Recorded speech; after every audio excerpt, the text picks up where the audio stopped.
a children's Anuad. The first ones were brothers, Anu and Padme. They came into the void, and time began.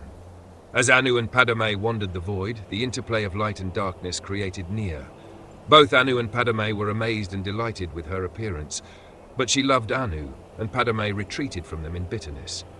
Nia became pregnant, but before she gave birth, Padme returned, professing his love for Nia. She told him that she loved only Anu, and Padme beat her in rage. Anu returned, fought Padme, and cast him outside time. Nia gave birth to creation, but died from her injuries soon after. Anu, grieving, hid himself in the sun and slept. Meanwhile, life sprang up on the 12 worlds of creation and flourished. After many ages, Padme was able to return to time. He saw creation and hated it. He swung his sword, shattering the 12 worlds in their alignment. Anu awoke and fought Padme again. The long and furious battle ended with Anu the victor. He cast aside the body of his brother, who he believed was dead, and attempted to save creation by forming the remnants of the 12 worlds into one, Nirn, the world of Tamriel. As he was doing so, Padme struck him through the chest with one last blow. Anu grappled with his brother and pulled them both outside of time forever. The blood of Padme became the Daedra. The blood of Anu became the stars.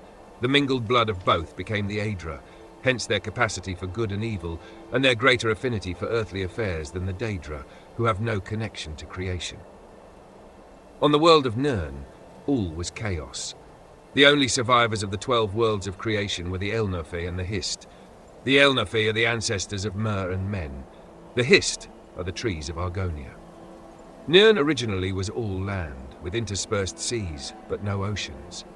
A large fragment of the Elnofe world landed on Nirn relatively intact, and the Elnofe living there were the ancestors of the Mer. These Elnofe fortified their borders from the chaos outside, hid their pocket of calm, and attempted to live on as before. Other Elnofe arrived on Nirn scattered amid the confused jumble of the shattered worlds, wandering and finding each other over the years. Eventually, the wandering Elnofe found the hidden land of old Elnofe, and were amazed and joyful to find their kin living amid the splendor of ages past. The wandering Elnofe expected to be welcomed into the peaceful realm, but the old Elnofe looked on them as degenerates, fallen from their former glory. For whatever reason, war broke out and raged across the whole of Nirn. The old Elnofi retained their ancient power and knowledge, but the Wanderers were more numerous and toughened by their long struggle to survive on Nirn. This war reshaped the face of Nirn, sinking much of the land beneath new oceans and leaving the lands as we know them, Tamriel, Akavir, Atmora, and Yokuda. The old Elnofe realm, although ruined, became Tamriel. The remnants of the Wanderers were left divided on the other 3 continents. Over many years, the Elnofi of Tamriel became the Mer, elves. The Dwemer, the deep ones, sometimes called dwarves. The Kaima, the changed ones, who later became the Dunmer. The Dunmer, the dark or cursed ones, the dark elves.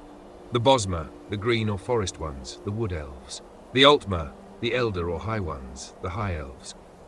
On the other continents, the wandering Elnofe became the men, the Nords of Atmora, the Redguards of Yokuda, and the Saesi of Akavir.